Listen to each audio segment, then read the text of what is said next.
Essa família se tornou uma das vozes mais influentes na difusão da causa dos oceanos.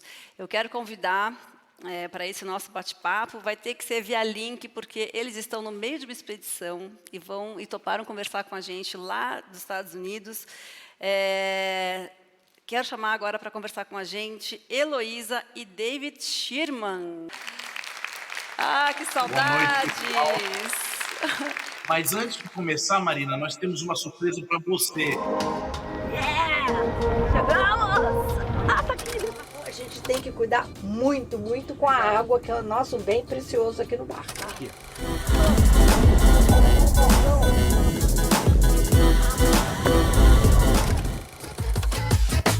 Eu nem vi o que eu fiz, eu só fiquei aqui, ó. Mas deu certo, se eles comemorar é porque deu certo. Você bateu. Foi o segundo a chegar na ilha.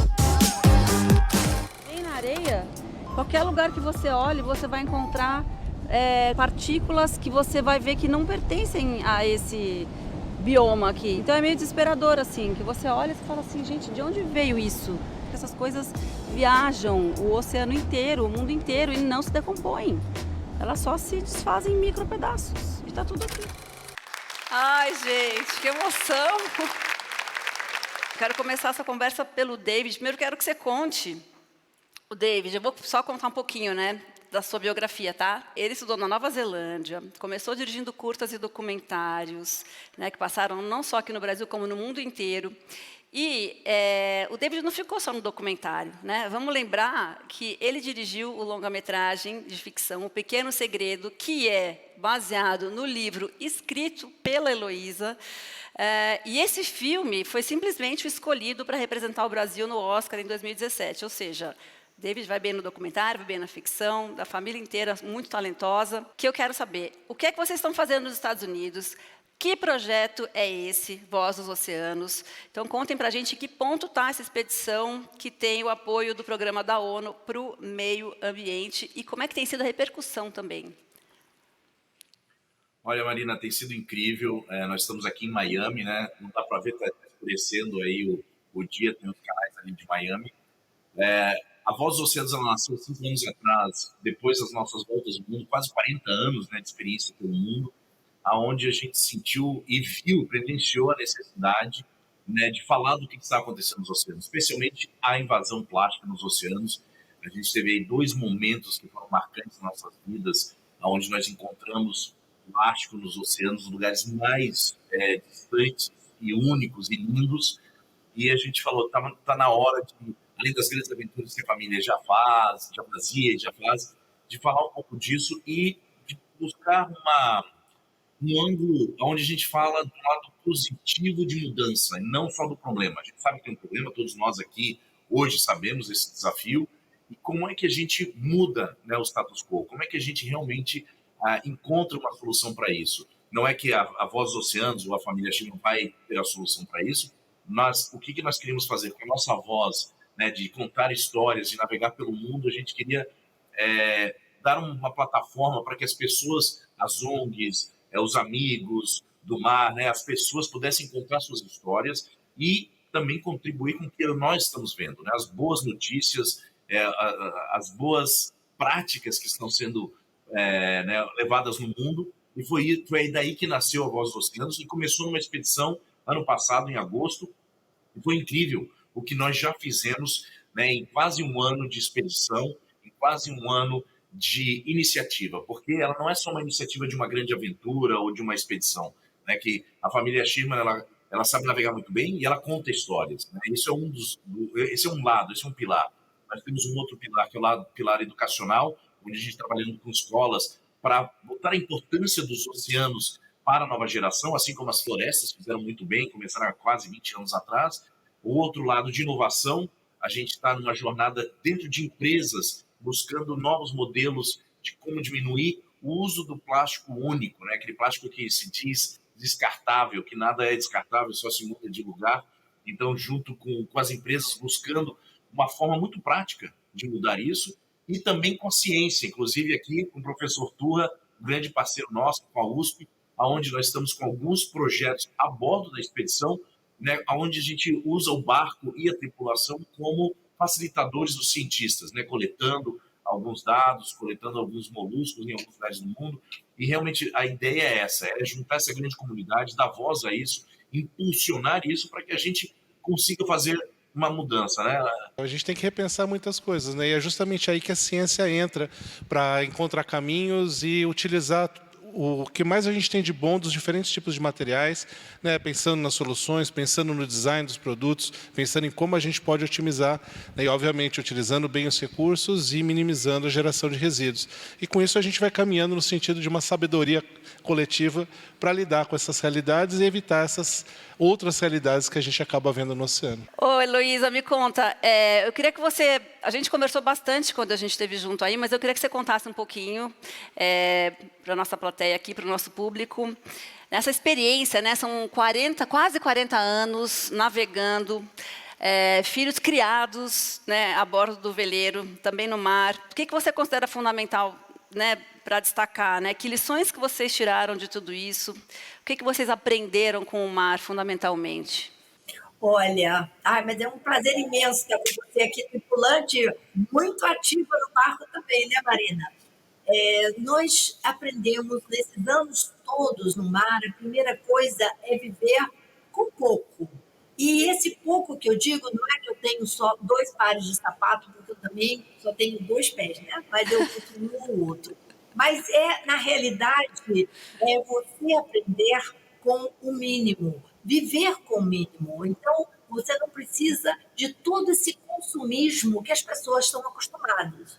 Lógico que nós vivemos dentro do barco, a gente está sempre viajando e a gente aprende, por exemplo, eu me lembro que você vê coisas lindas pelo mundo inteiro e alguém me pergunta, você não tem lembranças do mundo inteiro? Você não comprou, você não trouxe? Eu falei, não, eu não preciso, me basta ver ou tirar uma foto. Essa é a lembrança que eu tenho. E nos lugares que a gente está indo, a gente só deixa as nossas pegadas e a gente aprende a viver com aquilo que a gente está vendo. Então, para mim, criar os filhos do barco, a gente foi cada vez minimizando mais as nossas prioridades. Então, para mim, viver no barco é isso, é um desapego com as coisas materiais e essa absorção de tudo que a gente está aprendendo, não só com a natureza, não só com os oceanos, mas principalmente na preservação dos oceanos, que a gente tem que cuidar já dos nossos oceanos. E nós temos que fazer a diferença. Não só eu, mas todo mundo tem que mudar as suas atitudes, uma transformação, sabe, para a gente poder mudar como estão os nossos oceanos. E eu queria que vocês falassem um pouquinho sobre justamente esse tempo que vocês estão no mar, né? Você, Heloísa, no caso, nessas quase 4 décadas, que é o espaço, na verdade, de uma geração só, né? Quais são as alterações no oceano que são perceptíveis e que vocês podem dizer que testemunharam? A água está subindo e uma pequena vila de 100 e poucas pessoas, elas perguntam para mim por que a água está subindo e a maré não desce mais. Os nossos poços, a gente tem um poço de água doce, já está contaminado com água salgada. E por que isso está acontecendo? Então, nessas ilhas do Pacífico que nós passamos, nós vimos realmente essa questão do aquecimento global e a subida, né? O pessoal diz que a ilha está afundando. Não, não está. É a água que realmente está subindo. Então, resumindo, a Voz dos Oceanos, essa expedição que vocês estão agora, eu não sei se é no meio, se já é mais para o fim, quero ver quando é que vocês voltam para o Brasil e quanto tempo mais ela vai durar. Essa expedição dura mais 5 anos, ela é em tranches de 2 em 2, dezembro de 2023 estaremos na Nova Zelândia, depois temos Ásia 2 anos, até a África, e depois África e Europa até voltar ao Brasil. Ela é um tempo bem longo, nós estamos só no comecinho, aqui em Miami chegamos antes de ontem, fizemos hoje uma conferência de imprensa aqui, para começar uma jornada de 5 meses na costa americana, e o que é legal, a Voz dos Oceanos é uma iniciativa brasileira para o mundo. Né? A gente sempre recebe muito as ONGs internacionais falando dos oceanos. Essa é uma iniciativa brasileira para o mundo, para falar bem dos oceanos e como que a gente resolve esse desafio. Bom, David e Heloísa, muito, muito obrigada. Beijo em todo mundo que está com vocês aí. Muitas saudades e sempre muito bom ouvir vocês. A gente aprende muito e eu tenho eterno carinho por essa família. Beijo enorme. Obrigado, Guilherme. Obrigado, pessoal. Sigam lá a Voz dos Oceanos. Deus. Muito bem, então agora a gente vai ter mais um momento musical. Eu quero agora chamar ao palco. Como é que eu posso apresentar essa pessoa? Gente, eu vou resumir. É uma figura que faz parte de uma família que é fundadora da nossa música e ele próprio é um ícone da música popular brasileira. Dori Caymmi, por favor, venha para cá.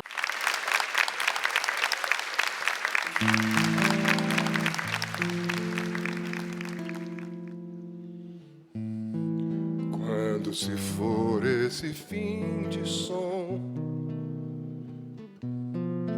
doida canção que não fui eu que fiz. Verde luz, verde cor de arrebentação, sargaço mar, sargaço ar, deusa de amor, deusa do mar. Vou me entregar, beber o mar alucinado, desesperar, querer morrer para viver com Iemanjá.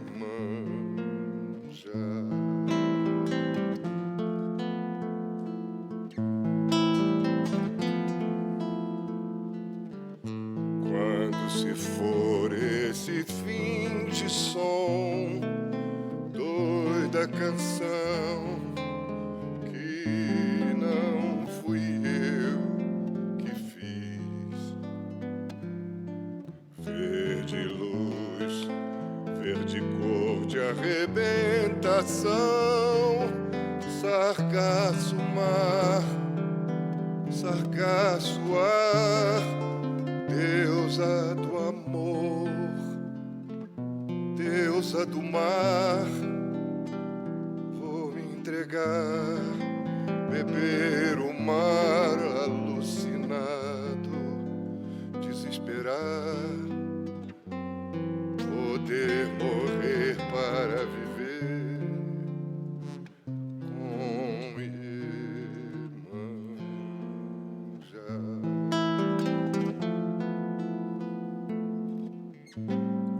Iemanjá, Odoiá, Iemanjá, Odoiá.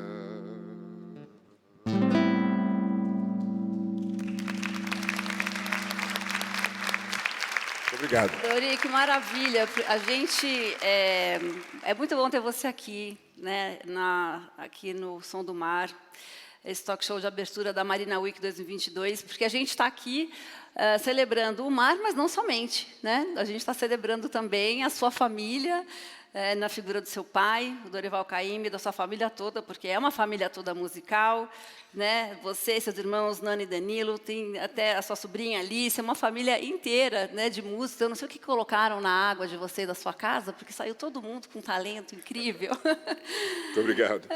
Ô Dori, eu não sei, o Alfredo me contou uma história que eu não sei se é lenda ou se é verdade. Eu queria que você perguntasse para ele. Quer que eu confirme? Como era o Dorival Caymmi pescador? Nunca existiu. Não, então não é lenda não, isso. ele não pescava, não. Ele tinha uma relação diferente com o mar, uma coisa de respeito, de tempo, que ele tinha um tempo dele, né?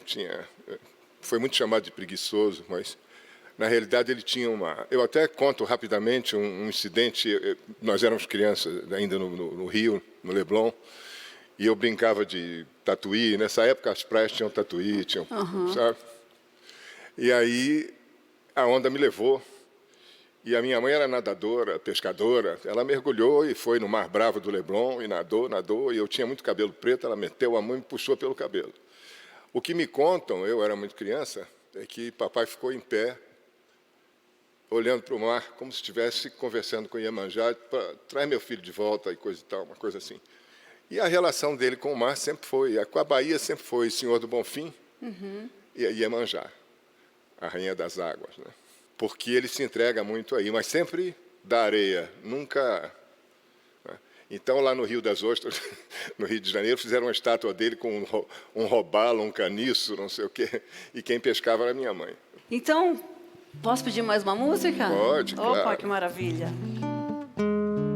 E a próxima é O Bem do Mar. O pescador tem dois amor, um bem na terra, um bem no mar. O pescador tem dois amor, um bem na terra, um bem no mar. O bem de terra é aquela que fica na beira da praia quando a gente sai. O bem de terra é aquela que chora, mas faz que não chora quando a gente sai. O bem do mar é o mar, é o mar que carrega com a gente pra gente pescar. O bem do mar é o mar, é o mar que carrega com a gente pra gente pescar. O pescador tem dois amor, um bem na terra, um bem no mar. O pescador tem dois amor, um bem na terra, um bem no mar. O bem de terra é aquela que fica na beira da praia quando a gente sai. O bem de terra é aquela que chora, mas faz que não chora quando a gente sai. O bem do mar é o mar, é o mar que carrega com a gente pra gente pescar. O bem do mar é o mar, é o mar que carrega com a gente pra gente pescar. O pescador tem dois amor, um bem na terra, um bem no mar.